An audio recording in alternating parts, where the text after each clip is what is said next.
It's a scene that's all too familiar in the U.S. A mass shooting at a school, and there are multiple fatalities reported.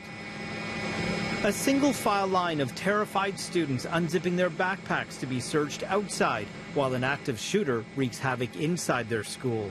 Today's gunfire broke out minutes before first period on the last day of school for senior students at Santa Fe High School, about 50 kilometers south of Houston.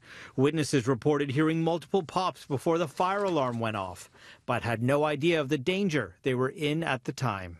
Nobody thought it would be this. Nobody thought it was a shooting. Everybody just thought it was a, normal procedure, practice fire drill.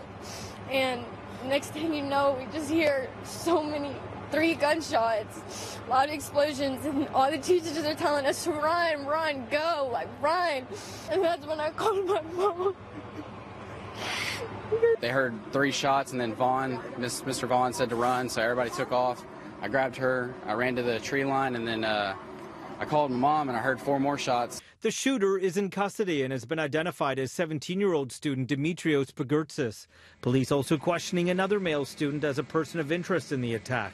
Police are also questioning another male student as a person of interest. According to the Texas governor, Pagurtsis used both a shotgun and a .38 revolver to carry out the attack. I seen the kid with the trench coat. He's wearing these army boots. And I walked past him, and he kind of looked behind me, and then he turned down the hallway, to the art room. And then after that, I went to the restroom. I heard the fire alarm pulled, and I went outside, and then I heard 3 gunshots. Santa Fe's Independent School District Police also confirming explosive devices were discovered on campus and around school property. Community members being asked to remain vigilant at this time and notify police immediately if they spot any unattended packages. President Donald Trump reacted to the developments from Washington, saying these types of tragedies happen far too often in America. This has been going on too long in our country, too many years, too many decades now. My administration is determined to do everything in our power to protect our students, secure our schools, and to keep weapons out of the hands of those who pose a threat to themselves and to others. Everyone must work together at every level of government to keep our children safe.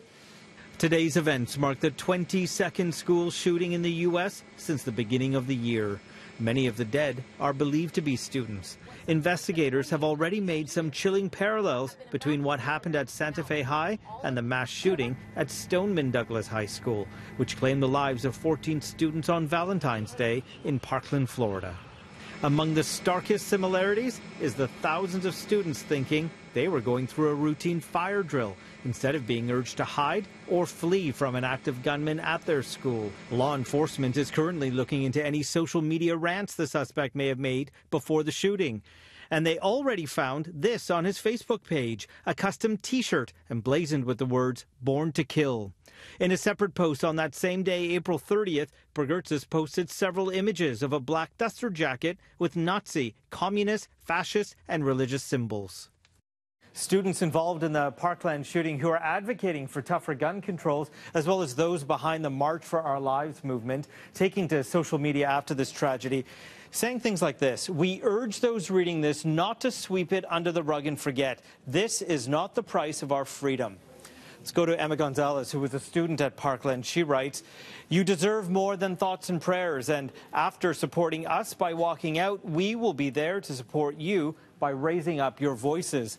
David Hogg was also a student at Parkland, and he writes, "Get ready for 2 weeks of media coverage of politicians acting like they give a when in reality, they just want to boost their approval ratings before midterms."